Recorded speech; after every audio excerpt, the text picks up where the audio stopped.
Dans cette nouvelle vidéo consacrée au SideFX Labs, nous allons mettre en application les prérequis des deux autres vidéos, à savoir l'optimisation avec l'instant mesh et la création de matériel. Par contre, nous allons voir un nouvel outil, l'importation OBJ et surtout le transfert d'UV. Alors pour l'importation OBJ, nous avons vu qu'on pouvait créer un nœud géométrie ou directement un nœud file. Par contre, avec l'importation qui est proposée dans le SideFX Labs, on est amené à créer d'abord son espace objet, ce que je vais faire ici, donc tab géométrie, et au sein de ce nœud, tab labs OBJ. Et on retrouve ici l'importation du labs OBJ. On va aller chercher notre fichier OBJ, le voici, accepte. Dans ce nœud d'importation OBJ, on peut reloader la géométrie au cas où il y aurait un changement et où on peut charger d'autres références MTL relatives aux matériaux. Je vais mettre ici un Quick Material Labs. Quick Material. Je vais me mettre en mode Game Development PBR. Dans ce cas-ci, je le conseille. Use Texture. Je vais aller chercher la texture appropriée. Voici.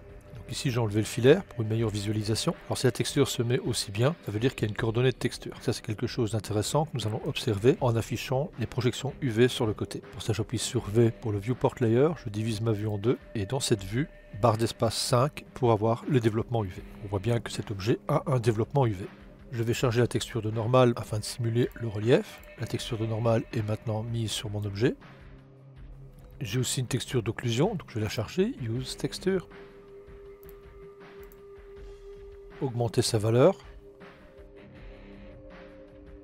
On a chargé maintenant toutes les textures, on va s'occuper de l'aspect relatif à l'IOR, et on a maintenant notre coquillage qui est visuellement un peu plus flatteur. Si on affiche le filaire, on voit qu'il est constitué de triangles, donc je vais mettre un instant mesh, labs instant mesh, je connecte.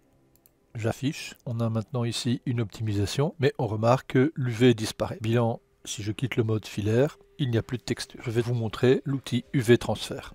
Donc, tab, Labs UV Transfert. Celui qui va recevoir est à la première entrée, et la source qui contient l'UV, c'est-à-dire mon OBJ de base, je la collecte à la deuxième entrée. On voit que l'UV est directement appliqué à l'instant mesh. On a différents outils d'ajustement, et maintenant je vais prendre cette texture qui est ici, pour finaliser notre travail et on va voir ce que ça donne. Donc je secoue le nœud pour le détacher, je connecte et j'affiche. Et voici la texture qui est transférée.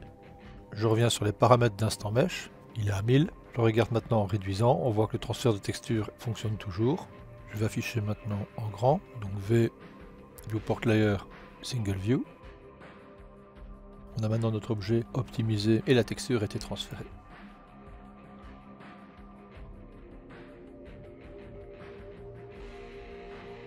À bientôt.